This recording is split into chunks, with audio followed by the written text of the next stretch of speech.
আমাদের ঘাটালবাসী তো খুব খুশি, যে কোনো রাজনৈতিক দল হোক সকলেই খুশি, এমনটাই জানা গেছে। আপনাকে কেমন লাগছে? আমি এটুকু বলতে চাই যে যখন 2024-এ দাঁড়াবো না বলেছিলাম, এই কারণের জন্য আবার দাঁড়ালাম 2024-এ। অনেকে আমাকে বলেছিল যে পাগল হয়ে গেছে, আবার কেন রাজনীতিতে এসেছে।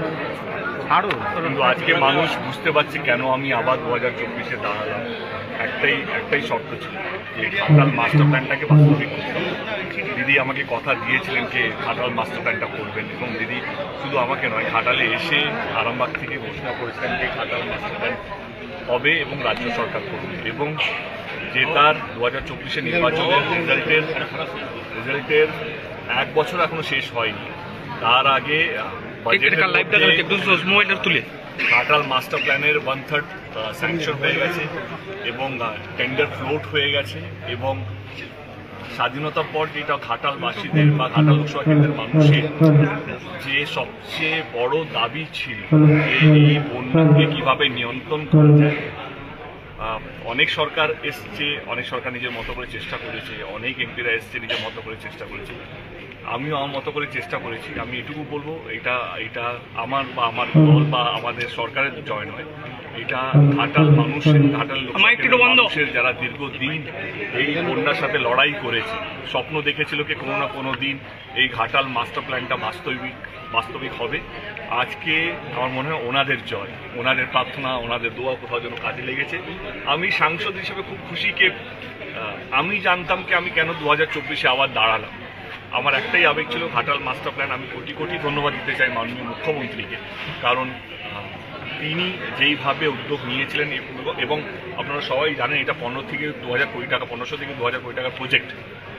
এইটা একা রাজ্য সরকারের পক্ষে সম্ভব নয়, কিন্তু তিনি কথা দিয়েছেন এবং তার কমিটমেন্ট আজকে তিনি 1 বছর শেষ হয়নি তার আগে তিনি কমিটমেন্টটাকে রেখেছেন। এবং আজকে হয়তো বাজেটে এসছে, কিন্তু যখনই আমার সঙ্গে দিদির দেখা হয়, মাননীয় মুখ্যমন্ত্রীর সঙ্গে দেখা হয়, তখন আমাদের একটাই এজেন্ডা থাকে কি ঘাটাল মাস্টার প্ল্যান নিয়েই আলোচনা হয়। এবং আপনারা হয়তো জানতে ঘাটাল 500 কোটি আগে থেকে জানতাম যে টাকা স্যাংশন হয়ে গেছে। এবং যেহেতু আমরা কমিটির মধ্যে আছি কি টেন্ডার ফ্লোট হবে, যেটা তাড়াতাড়ি দরকার, ল্যান্ড নেগোসিয়েশন বা ল্যান্ড নেগোসিয়েশনের কাজ শুরু হয়ে গেছে। তো আমি খুশি যে আমার লাস্ট 11-12 বছরে ঘাটালবাসী সবটাই আপনাকে ক্রেডিট দিতে চাইছে, কিন্তু আপনি ক্রেডিটটা দিদিকেই দিচ্ছেন, কি বলবেন? দেখো কি হয় না, এইটা একটা সাংসদের পক্ষে সম্ভব নয় যদি সরকার পাশে না দাঁড়ায়। যে কোনো সরকার হতে পারে, রাজ্য সরকার হতে পারে, কেন্দ্র সরকার হতে পারে। আমি আজকের দিনে আপনারা সবাই জানেন, আমাকে চেনেন, আমি কাউকে দোষারোপ দিতে চাই না, আমি সবসময় পজিটিভটা ভাবি। আজকে যেই সরকার এই ঘাটাল মাস্টার প্ল্যানের সঙ্গে যুক্ত হবে তারই তো সাধুবাদ। 2000 কোটি টাকা একটা রাজ্য সরকারের থেকে পাওয়া, মানে এই সময়ে দাঁড়িয়ে। এবং আমি আবার বলছি, যারা রাজনীতি বোঝেন তাদেরকে একটু বুঝিয়ে দিই, ঘাটাল লোকসভা কেন্দ্রে 7টা বিধানসভা আছে, তার মধ্যে 6টা তৃণমূল কংগ্রেসের কাছে আছে, শুধু একটা ঘাটালটা আমাদের কাছে নেই। এইটা কোনো রাজনীতির ললিপপ নয় যে ভাই একটা সিটের জন্য একটা মুখ্যমন্ত্রী 2000 কোটি টাকা স্যাংশন করবে।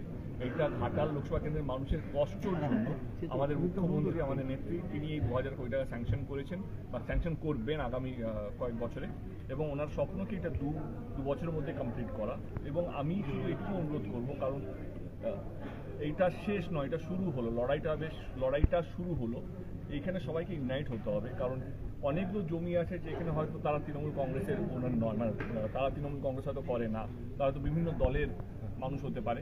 আমি অনুরোধ করবো হাত জোড় করে সবাই, তোমাদের চ্যানেলের মাধ্যমে, তোমাদের মিডিয়ার মাধ্যমে, কি প্লিজ কেউ ওনাদেরকে ভুল বোঝাবেন না। এটা হয়তো রাজনৈতিক চিন্তাভাবনা হয়তো আলাদা হতে পারে, কিন্তু এই উদ্যোগটা ঘাটাল লোকসভা কেন্দ্রের প্রত্যেকটা মানুষের জন্য। যদি আপনাদের জমি যদি আসে, আমরা চেষ্টা করবো আপনাদের ন্যায্য দাম দেওয়ার জন্য। এবং কারণ উইদাউট জমি আমরা এই ঘাটাল মাস্টার প্ল্যানটা স্যাংশন করতে পারবো না। আমাদের সবারই সহযোগিতা লাগবে, এটা শুধু তৃণমূল কংগ্রেস বা আমাদের সরকার দ্বারা শুধু সম্ভব নয়। প্রত্যেকটা পলিটিক্যাল পার্টি, ঘাটালের প্রত্যেকটা মানুষ, সবারই সহযোগিতা লাগবে। শিলান্যাস কি সময়ের অপেক্ষা? আজকে আমরা ডিসাইড করবো কবে থেকে কি হবে। আগে ছিল মাস্টার প্ল্যান আশ্বাস, এখন মানুষের বিশ্বাস হবে, তার মধ্যেখানে কিন্তু বিরোধীরা আছে, কি বলবেন? আমার মনে হয় ঘাটাল মাস্টার প্ল্যান, আমার মনে হয় বিরোধীরাও চাইছে যে এই অন্তত এইটা হোক। আমার মনে হয় এই একটা নীতিতে আমরা সবাই এক। এই ঘাটাল মাস্টার প্ল্যান আমার মনে হয় বিজেপি এবং অন্যান্য দলরাও এক, এই ঘাটাল মাস্টার প্ল্যান যেন হোক।